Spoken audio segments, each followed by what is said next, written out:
Sorry, Herb. Hale's in no condition to identify anyone. Doctors doubt if he'll even pull out of the coma. But you can't hold Newman purely on the porter's testimony. Why not?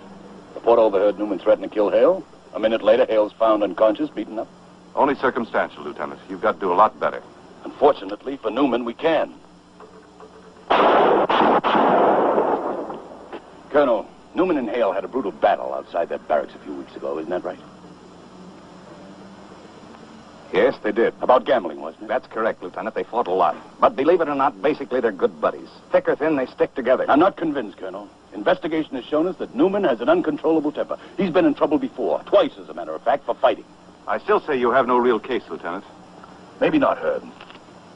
But if Hale dies, the district attorney told me today, Newman's going to be tried for manslaughter. Well, I want to see the defendant. Sure. Lieutenant, your case against Newman is evaporating fast. First, the porter says he saw someone else around the station that morning. Second, Jerry Hale's doctor believes that Jerry was struck by a man wearing a heavy ring. Newman swears he's never worn a ring. I believe that when Hale recovers consciousness, he'll going to identify anyone, Herb. What? Hale died a few minutes ago without ever saying a word. Jerry, sir?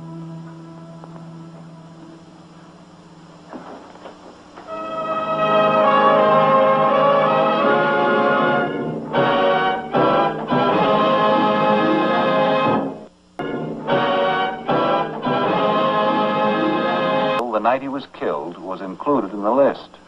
Detectives had found the girls in hotels, in bars, in rooming houses. They'd asked the same questions with no luck. Then one girl gave a different answer, and Lieutenant Weston asked me to join him when he checked out the lead. Just a minute.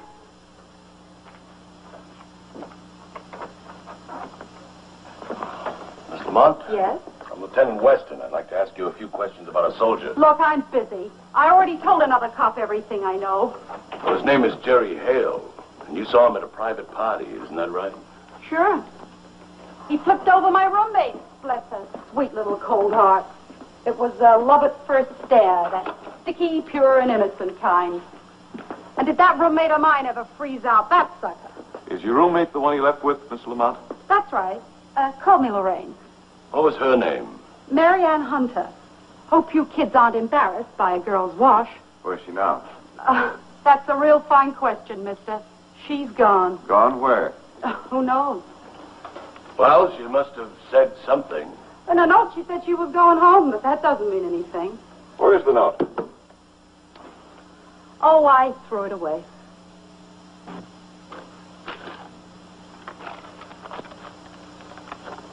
When did you get this?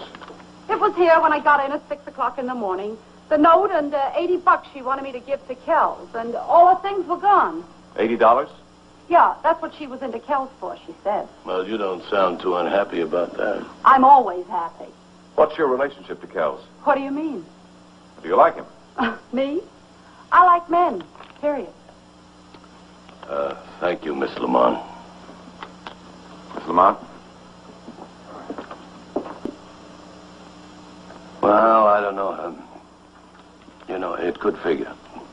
Kells considers himself a ladies' man. He's possessive, violently jealous. He's been after Marianne for months, but when he found out a kid soldier was not only starting a big romance with her, but was sending her home, he probably blew his top. He probably tracked them to the railroad station. Too late to stop her from leaving, but in time to corner Jerry outside. All you need is proof. Look, gentlemen. What's all this about anyway? If I've done something wrong, why, just say so. I'm not one to... Not one to what, Mr. Kells? Maybe I ought to call my lawyer. Why, you need one? Well, no, of course not. Then, Mr. Kells, you wouldn't mind coming with us. He's the one, mister. He's the one I saw. Are you positive? Sure. Will you testify to that? Sure I will.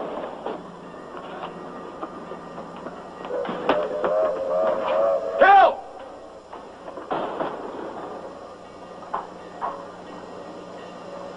Stop!